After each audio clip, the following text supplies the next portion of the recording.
ਤੁਹਾਡਾ ਸਵਾਗਤ ਹੈ ਸਾਡੇ YouTube channel Namdev education hub ਵਿੱਚ।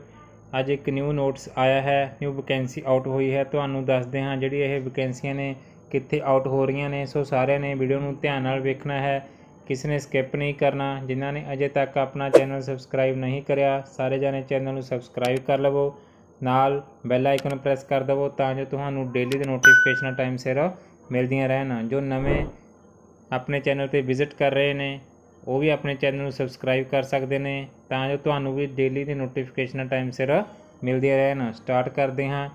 ਜੋ ਅੱਜ ਇਹ ਨੋਟਿਸ ਆਇਆ ਹੈ, ਪਨਬੱਸ ਵਿੱਚ ਜਿਹੜੀ ਭਰਤੀ ਹੋਣ ਜਾ ਰਹੀ ਹੈ ਡਰਾਈਵਰ ਕਨੈਕਟਰ ਵਰਕਸ਼ਾਪ ਸਟਾਫ ਦੀ, ਜਿਹੜੀ ਮੌਜੂਦਾ ਘਾਟ ਅਤੇ ਭਵਿੱਖ ਵਿੱਚ 587 ਨਵੀਆਂ ਬੱਸਾਂ ਲਈ ਡਰਾਈਵਰ ਕਨੈਕਟਰ ਅਤੇ ਵਰਕਸ਼ਾਪ ਸਟਾਫ ਦੀਆਂ ਭਰਤੀਆਂ ਜਿਹੜੀਆਂ ਆਊਟ ਹੋ ਰਹੀਆਂ ਨੇ।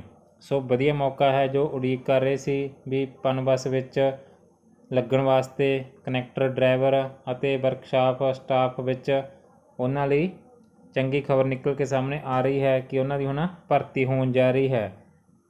1337 ਅਸਾਮੀਆਂ ਨੂੰ ਆਊਟਸੋਰਸ 'ਤੇ ਭਰਨ ਦੀ ਪ੍ਰਵਾਨਗੀ ਦਿੱਤੀ ਜਾਂਦੀ ਹੈ। ਸੋ ਵਧੀਆ ਨਿਊਜ਼ ਨਿਕਲ ਕੇ ਆਈ ਹੈ। 1337 ਪੋਸਟਾਂ ਪਨਬੱਸ ਵਿੱਚ ਨਿਕਲ ਕੇ ਆ ਰਹੀਆਂ ਨੇ। ਕੁਝ ਹੀ ਦਿਨਾਂ ਵਿੱਚ ਜਿਹੜਾ ਇਹਦਾ ਨੋਟੀਫਿਕੇਸ਼ਨ ਵੀ ਆ ਜਾਵੇਗਾ।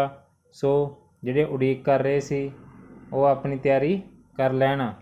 ਹੁਣ 587 ਬੱਸਾਂ ਜਿਹੜੀਆਂ ਪਨਬੱਸ ਨਵੀਆਂ ਚਲਾ ਰਹੇ ਨੇ ਉਹਨਾਂ ਲਈ ਜਿਹੜੀ ਭਰਤੀ ਹੋਣ ਜਾ ਰਹੀ ਹੈ, ਜਿਹੜੀ ਮੇਨ ਭਰਤੀ ਹੋਵੇਗੀ ਡਰਾਈਵਰ ਅਤੇ ਕਨੈਕਟਰ ਦੀਆਂ ਜ਼ਿਆਦਾ ਭਰਤੀ ਹੋਵੇਗੀ, ਵਰਕ ਸਟਾਫ ਦੀ ਘੱਟ ਹੋਵੇਗੀ, ਕਿਉਂਕਿ 587 ਬੱਸਾਂ ਨਵੀਆਂ ਆ ਰਹੀਆਂ ਨੇ।